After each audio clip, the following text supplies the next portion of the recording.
Bruce Hawker, Kerry Chikarovsky. And Kerry, as we lead into Anzac Day, an important and symbolic visit by the Prime Minister departs for PNG and the Kokoda Trail this afternoon. So as someone who's actually walked the Kokoda Trail, I have to say that I do think it's important that the Prime Minister understands our military history up there. So all power to him for actually going up and trekking. I note that he's only going to do a couple of days. Most of us have done 7 or 8, but that's okay. We'll appreciate the fact that he's done just a couple. I would also like to take up a suggestion, though, that my former colleague Charlie Lynn has made in The Australian the other day, which is that whilst the Prime Minister's there, he could actually do something pretty important, and that is announce a $10 million grant for a military heritage centre at Owers Corner. Owers Corner is connected to Moresby. You can actually drive up there. If you actually had one of those military heritage centres there, it would be an incredibly important tourist destination for people who can't walk the track. Because I got to tell you, Kieran, I wouldn't do it now. I was a lot younger when I did it, but it is pretty physically demanding to actually walk the whole thing. Yeah, and part of it, they're going to walk with James Marape, the PNG Prime Minister, and Bruce Hawker. It's not, obviously, it's Australia-PNG relations and the history of World War II that's going to be a big focus. The context of it is that the Chinese Foreign Minister was in PNG at the weekend. So it needs to be seen in that sort of broader battle for influence in the region. Yeah.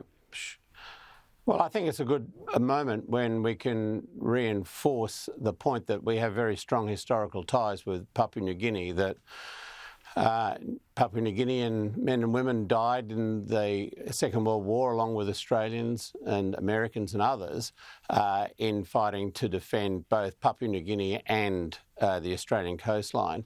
That was a terrible theatre of war that Australia was involved in. Young men and women thrown in with very limited training who fought valiantly and were the first soldiers anywhere to turn the Japanese advance across the Pacific and Asia back, and they did that on the Kokoda Trail. So it is in many ways an overlooked part of our history where for many days, many years we've always focused on Gallipoli, which was also another shocking theatre of war for Australia. But I think it's entirely appropriate that the Prime Minister is doing that now. I think it's timely because the Chinese are showing increased interest in their relationship with Papua New Guinea, and because it's Anzac Day, and because Papua New Guinea is a very old and dear friend to the Australian people.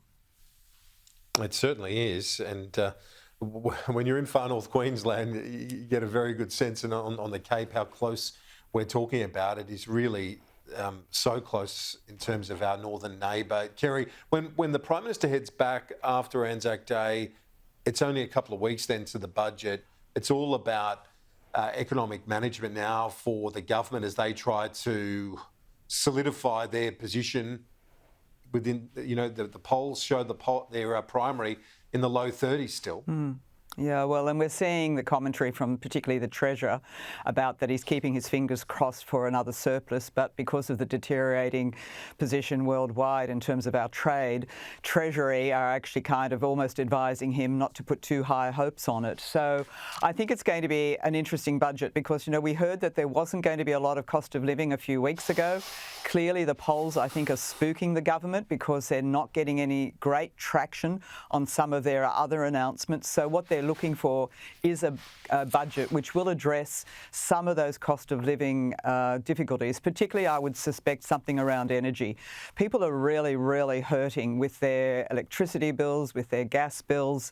And, the government did promise that they would be coming down in the term of this government, but of course they haven't. So I'll be intrigued to see what sort of cost of living adjustments they're going to make, because the problem for the Treasurer is that you've actually got to balance the cost of living incentives, whatever they are, with that boogie, not increasing inflation. So a very delicate balancing act for Treasurer Chalmers, and I think we'll all be watching with great interest on the night how he actually does it.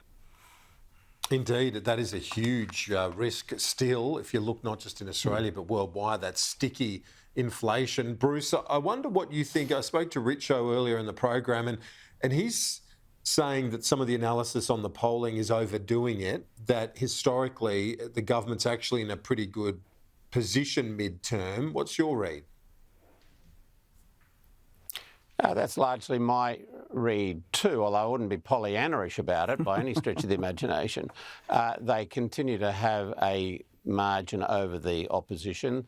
They still look credible on so many fronts, particularly the defence initiatives that they've brought out in recent days and months. As we all know, the big issue, though, is going to be how people's personal economies are at the day when they go to the election. And if interest rates are coming down, if inflation is dropping for the government, as we've been saying for a long time now, that I think will translate into generally good news for them.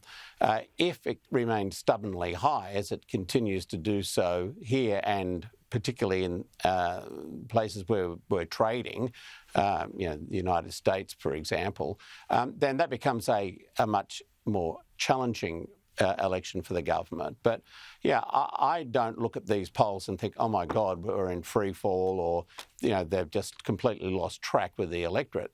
I don't think that's the case at all. I think they're working on these initiatives, and those won't actually see a big impact in people's pay packets for a little while yet. But when they do, I think that'll be important, including the tax changes that the government initiated earlier this year. But most importantly, if they can bring down inflation and interest rates, that is the big test. And as you and Kerry have both commented, this is going to be a very challenging budget to make sure that the twin evils of high inflation and cost of living issues are being dealt with, and that is a big challenge for any government. And I think everybody would be wanting to see the government do it right, because it has such a big impact on the lives of ordinary Australians right across the board.